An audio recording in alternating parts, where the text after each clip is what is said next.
to see what you see. You are doing a great work in me. I've decided I can't stand still. No, you have given me purpose. All my heart is yours. All my life is yours.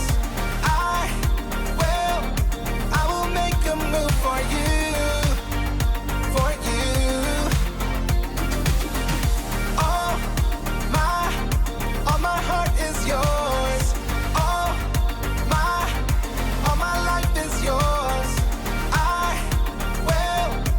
will make a move for you. Make a move for you. Make a move. Make a move. Make a move for you. I will make a move. Make a move. Make a move for you. I will.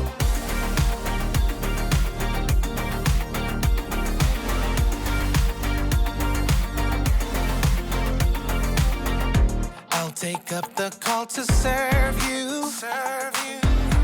You have given me a job to do. I wanna love the world just like you. Yeah, you have given me purpose. All my heart is yours. All my life is yours.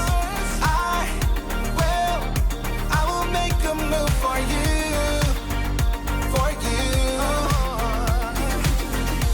All my heart is yours. All my life is yours. I will make a move for you. Make a move for you. Make a move. Make a move. Make a move for you. I will make a move. Make a move. Make a move for you. I will.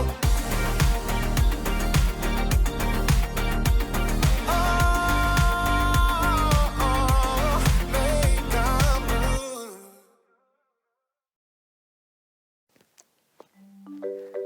Hey, welcome to Story Lab. This week, we're talking about faith, while we take a look at the story of someone who found himself in a tight place.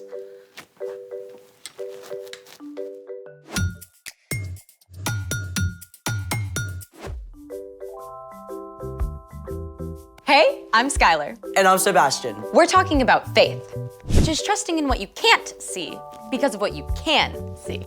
I see something really cool. What's even more cool is what you can make with these. Well, what are they? Mosaic tiles. Oh, for like stepping stones and stuff. Or for some of the most amazing art in the world.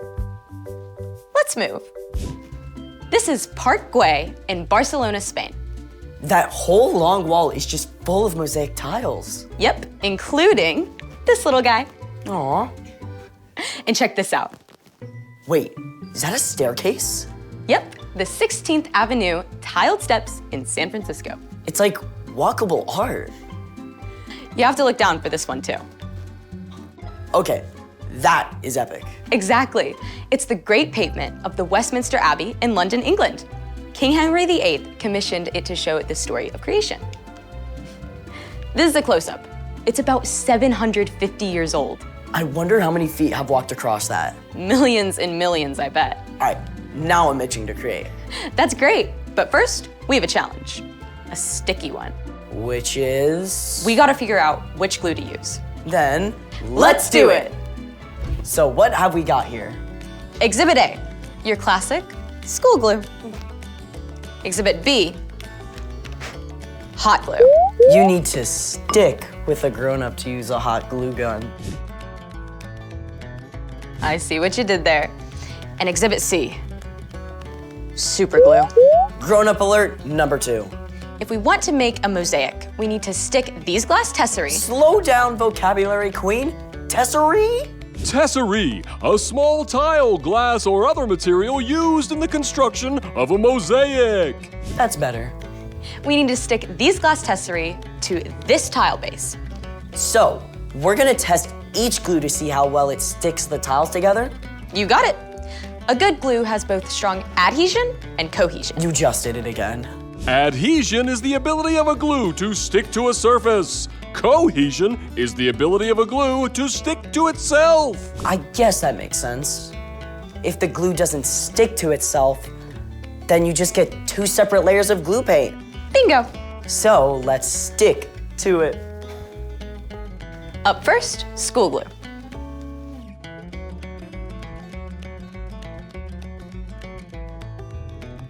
Hot glue's ready. There we go. Okay. And finally, super glue.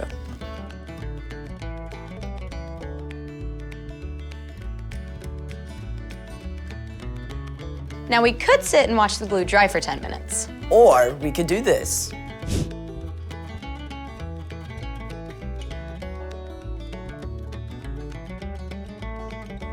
Now I'm gonna see if I can pop them off with a little pressure. Nope. Oh. Nope. School glue down. We still have hot glue and super glue in the running. Now we try greater pressure to pry them off. Nope. Nope. I guess we have a tie. Looks like they both stuck it out. I'm ready to get my mosaic on. But first, it's time for... The story before the story. Today, we're in the book of Acts, which tells us the story of the early church. But before Acts, way back in the very beginning, out of a deep, deep love, God made an amazing world. But when people turned away from God, the world was broken. God made a plan to draw people back into relationship.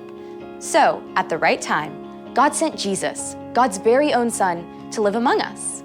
Jesus gave up his life and was killed. But on the third day, he rose to life. After Jesus returned to heaven, the early church grew quickly, with the help of God's Spirit. When the believers faced trouble in Jerusalem, many of them scattered to other places, taking the news of Jesus everywhere they went. But other believers still remained in Jerusalem. Which is where our story starts. Take it away. Hi everyone, I'm Erica. During this time, King Herod ruled over Judea. He was Jewish, but served the Roman government. And just like the Jewish religious leaders, he wanted to stamp out the Jesus movement. Herod even arrested the Apostle James and had him killed. When Herod saw how much this pleased the religious leaders, he sent soldiers to arrest Peter too. Now, Herod had seen strange things happen among the believers. Like when Peter and the other apostles had been arrested before, they had mysteriously turned up back in the temple courts. Herod was not taking any chances. He had Peter chained up between two guards with two more guards at the door. 4 separate groups of soldiers were assigned to the job.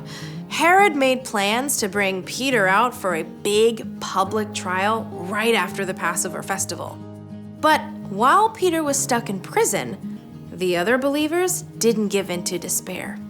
Day and night, they prayed to God. Please, Jesus, save Peter. You alone have the power to free him. The night before Peter was to be put on trial, he managed to sleep. I don't know how. This cannot have been comfortable, all chained up. As Peter slept, an angel appeared, and light blazed in the dark cell. Apparently, this wasn't enough to wake Peter because the angel struck him on the side to wake him up. What? I'm awake.